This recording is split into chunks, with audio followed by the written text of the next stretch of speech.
ಇದು ನೋಡಿ ಗೋಡಂಬಿ ಮರ. ಇದು ಕೆಲವರಿಗೆ ಈ ಗೋಡಂಬಿ ಮರ, ಮಕ್ಕಳಿಗೆಲ್ಲ ಗೋಡಂಬಿ ಮಾತ್ರ ತಿಂದ ಅಭ್ಯಾಸ ಇರ್ತದೆ. ಮರ ಬೆಳೀತದೆ ಹೇಗಿರುತ್ತೆ ಗೊತ್ತಿಲ್ಲ. ಇದು ಅದರ ಹಣ್ಣಿನ ತುದಿಯಲ್ಲಿ ಇದು ಬೀಜ. ಇದನ್ನು ಓಪನ್ ಮಾಡಿಬಿಟ್ರೆ ಅದು ಒಳಗೆ ಸಿಗುವಂಥ ಗೋಡಂಬಿ ಬರುತ್ತೆ. ನಾವು ಈಗ ಯಾವುದು ಡ್ರೈ ಫ್ರೂಟ್ ಗೋಡಂಬಿ ಸಿಗುತ್ತದೆ, ಇದನ್ನು ಒಣಗಿಸಿ ಓಪನ್ ಮಾಡಿದ ತಕ್ಷಣ ಇದರ ಒಳಗಡೆ ಆ ಗೋಡಂಬಿ ಸಿಗುತ್ತದೆ. ಸರಿಯಾ? ಇದು ಹಣ್ಣು. ಇದನ್ನು ನಮಗೆ ಓಪನ್ ಮಾಡಿ ಉಪ್ಪು ಖಾರ ಪುಡಿ ಹಾಕಿ ತಿನ್ನೋಕ್ಕೂ ಬಹಳ ಸೊಗಸಾಗಿರುತ್ತದೆ.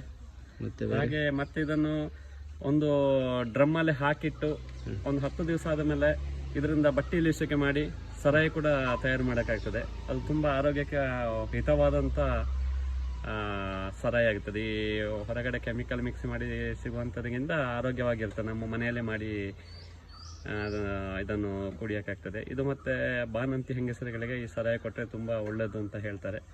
ಆದ್ದರಿಂದ ಇದು ಹಣ್ಣಿಗೆ ತುಂಬ ಮಹತ್ವ ಇದೆ, ಹಾಗೂ ಇದು ಗೋಡಂಬಿಗೆ ತುಂಬ ಮಹತ್ವ ಇದೆ. ಇದನ್ನು ನಮ್ಮ ದಕ್ಷಿಣ ಕನ್ನಡ ಜಿಲ್ಲೆಯಲ್ಲಿ ಜಾಸ್ತಿ ಬೆಳೀತಾರೆ.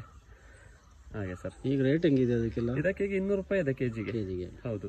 ಗೋಡಂಬಿ ಇದು ಮಾಡಿದರೆ ಬೀಜ ಮಾಡಿದರೆ $800 ಅಂದ್ರೆ ಇದನ್ನು ಓಪನ್ ಮಾಡಿದ್ರೆ ಸಿಪ್ಪೆಲ್ಲ ಹೋಗುತ್ತಲ್ಲ, ಒಳಗಡೆ ಸಿಗೋದು ಇಷ್ಟು ಒಂದು ಗೋಡಂಬಿ ಮಾತ್ರ. ಇಲ್ಲಿ ಫ್ಯಾಕ್ಟ್ರಿಗಳು ಉಂಟಾ? ಫ್ಯಾಕ್ಟ್ರಿಗಳು ಉಂಟು, ತುಂಬಾ ಉಂಟು ಇಲ್ಲಿ ಕಡೆ. ಹೌದು, ದಕ್ಷಿಣ ಕನ್ನಡದಲ್ಲಿ ಹೆವಿಯಾಗಿ ಜಾಸ್ತಿಯಾಗಿ ಬೆಳೀತಾರೆ ಇದನ್ನು. ಇದರದೊಂದು ಕೃಷಿ ಇದೆ. ಇದರದ್ದು ತೋಟ ಮಾಡಿಕೊಂಡು ತುಂಬಾ ಜನ ಇದ್ದಾರೆ. ಗೇರು ಬೀಜದ ತೋಟ ಮಾಡ್ಕೊಂಡಿರುವಂತ ತುಂಬಾ ಜನ ಇದ್ದಾರೆ ಊರಲ್ಲಿ. ಹೌದು ಹೌದು. ತಮ್ಮ ಹೆಸರು? ಅಶೋಕ್.